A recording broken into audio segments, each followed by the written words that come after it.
নমস্কাৰ বোলো সকলোকে পুনৰবাৰ আপোন চৰ্চৰ অন্য এটা ভিডিঅ'লৈ স্বাগতম জনাইছো। আপোনালোকৰটো নিশ্চয় চাগে বেংকৰ একাউণ্ট আছে। আপোনালোকৰ বাবে ওলাইছে এটা বিৰাটেই ভাল খবৰ। ৰিজাৰ্ভ বেংকৰ ফালৰ পৰা আপোনালোক সকলোৰে বাবে ঘোষণা কৰিছে এটা ভাল খবৰ। যিসকলৰ বেংকৰ একাউণ্ট আছে তেওঁলোকৰ কাৰণে ৰিজাৰ্ভ বেংকৰ ফালৰ পৰা এটা ডাঙৰ খবৰ ঘোষণা কৰিছে। তো যিসকলৰ বেংকৰ একাউণ্ট আছে তেওঁলোকে ভিডিঅ'টো প্ৰথমৰ পৰা শেষলৈকে চাই থাকক। তো তেওঁলোকৰ বাবে আজি ওলাইছে এটা ভাল খবৰ। তো সেই ভাল খবৰটোনো কি মই আজি আপোনালোকক সেই সম্পৰ্কে জনাম। তো মই শ্ৰী পাঞ্জল গগৈ, আপোনালোকে চাই আছে আপোন চৰ্চ। আহক আৰম্ভ কৰোঁ আজিৰ ভিডিঅ'। আজিৰ ভিডিঅ'টো আৰম্ভ কৰাৰ আগতে আপোনালোকে কমেণ্ট ছেকশ্যনত এটা জনাওকচোন বাৰু, আপোনালোকে আজিলৈকে চেক জমা কৰি পাইছেনে আপোনালোকৰ বেংকত? যদি আপুনি চেক জমা কৰি পোৱা নাই তেন্তে নিশ্চয় আপুনি নাজানিব, কিন্তু যদি যিসকলে চেক জমা কৰি পাইছে তেওঁলোকে হয়তো গম পাব যে এখন চেক যেতিয়া আপোনালোকে জমা কৰে বেংকত, চেকখনৰ পইচা বেংকৰ একাউণ্টত সোমাওঁতে বহুত সময় লাগি যায়।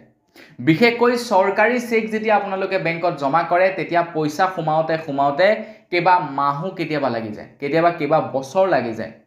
যেনেকৈ নেকি এই মহিলাসকলক যে 10,000 টকাকৈ দিছে, এই 10,000 টকাৰ চেকখন জমা দিয়াৰ লগে লগে পইচা নাপায়, কিন্তু চেকখন জমা কৰিব, জমা কৰাৰ কিছুদিন পাছতহে পইচাটো মহিলাসকলৰ একাউণ্টত সোমাব।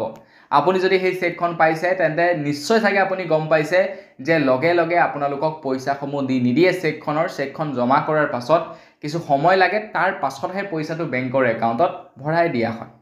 ঠিক তেনেকৈ আপোনালোকে যদি চৰকাৰী কিবা আঁচনিৰ চেক লাভ কৰে তো সেই চেকৰ ধনো আপোনালোকক লগে লগে দি নিদিয়ে, কিছু সময় লাগে।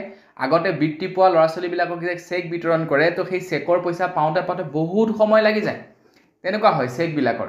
কিন্তু ৰিজাৰ্ভ বেংকে এতিয়া মানুহবিলাকৰ সমস্যাটো সমাধান কৰিবৰ কাৰণে এই সমস্যাটো মানে যে চেক জমা কৰাৰ পাছত বহুত সময় লাগি যায় পইচা উইথড্ৰ কৰিবৰ কাৰণে, বহুত সময় লাগি যায় বেংকৰ একাউণ্টত পইচা সোমাবৰ কাৰণে, এই সমস্যাটো নাইকিয়া কৰিবৰ কাৰণে ৰিজাৰ্ভ বেংকৰ ফালৰ পৰা এটা নতুনকৈ নিয়ম ঘোষণা কৰিছে।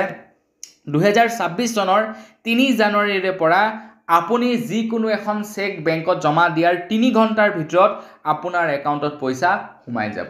যি চেকেই নহওক, চৰকাৰী চেকেই হওক বা অন্যান্য ব্যক্তিয়ে দিয়া চেকেই হওক, যি চেকেই নহওক, আপোনালোকে দিয়াৰ 3 ঘণ্টাৰ ভিতৰত আপোনালোকৰ বেংকৰ একাউণ্টত পইচা সোমাই যাব, 3 ঘণ্টাৰ ভিতৰত। আৰু এই নিয়মটো প্ৰযোজ্য হ'ব 2026 চনৰ 3 জানুৱাৰী তাৰিখৰ পৰা। মানে এই 2025 চনত নহয়, এতিয়াই নহয়, 2026 চনৰ 3 জানুৱাৰী তাৰিখৰ পৰা এই নিয়মটো প্ৰযোজ্য হ'ব বুলি জনাইছে। তেতিয়া আৰু এই মহিলাসকলে এই 10,000 টকাটো পাবৰ কাৰণে ৱেইট কৰি থাকিব নালাগে। 10,000 টকাৰ এখন চেকটো নি বেংকত দিলে 3 ঘণ্টাৰ পাছত পইচাটো সোমাই গ'ল।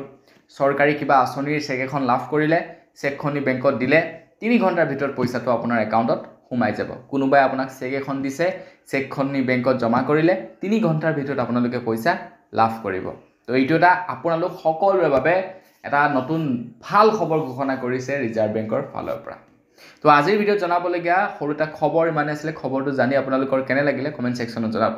যদি ভাল লাগিলে লাইক এটা কৰিব, চেনেলটো ছাবস্ক্ৰাইব কৰা নাই ছাবস্ক্ৰাইবটো কৰি ল'ব। পুনৰ এটা ভিডিঅ' লগ পোৱাৰ খালি বিদায় মাগিছোঁ। ধন্যবাদ। জয় অসম।